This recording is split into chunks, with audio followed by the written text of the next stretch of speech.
Hey guys, it's Victor Costa. How you doing? A lot of people tell me that as soon as they lose 10, 15, or 20 pounds, that they will like their bodies, or as soon as they reach a certain level of development, they'll be happy with their bodies or satisfied. But I wanted you to kind of think about this for a moment. When you speak to yourself like that, it sounds as if the goals are separated from you, that the body that you want is somewhere else and is not a part of you. When you begin the concept and understanding of appreciation for the body now, this is the body that you have to communicate with to take you toward your goal. The body that you want is not separated from where you are. It is a part of you. So if you keep talking about, I will like my body when, there is a possibility that you will actually never get to where you want to be. The trick is really the reverse, to like your body now, to communicate with the body and the cells now, so that it will take you along and carry you along effortlessly to where you want to be. The body that you want is not outside of you or separate from you. And the loving or the liking doesn't have to wait until you're at that point. The trick is to like and love now, so it is much easier to get to those goals. Now, I promised that I would be showing a new technique for traps that I've been doing, and I'm going to be right back. I'm going to get my dumbbells, and then we're going to go through the technique. Hey guys, so I want to show you a couple of ideas for traps here that have really been helping me out a lot.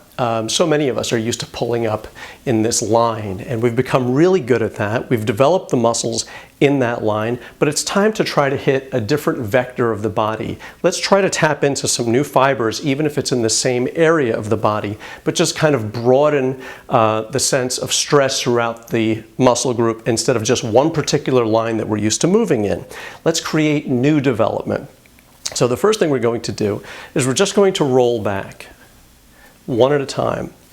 And you're going to do this very casually, and you're not going to come up as high as you can. You're going to come up about 75% of the way. The entire time, feeling the gravity of the weight, letting the weight kind of pull you down at the same time you're coming up. So we're rolling back about 75% of the maximum height. And again, feel the gravity of the weight. You don't need heavy weights for this. I use sometimes 25s, 30s, or 35s, okay?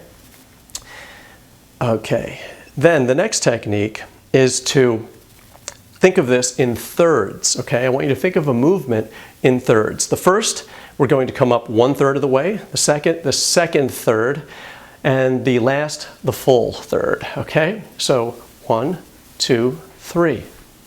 1, 2, 3. 1, 2, 3.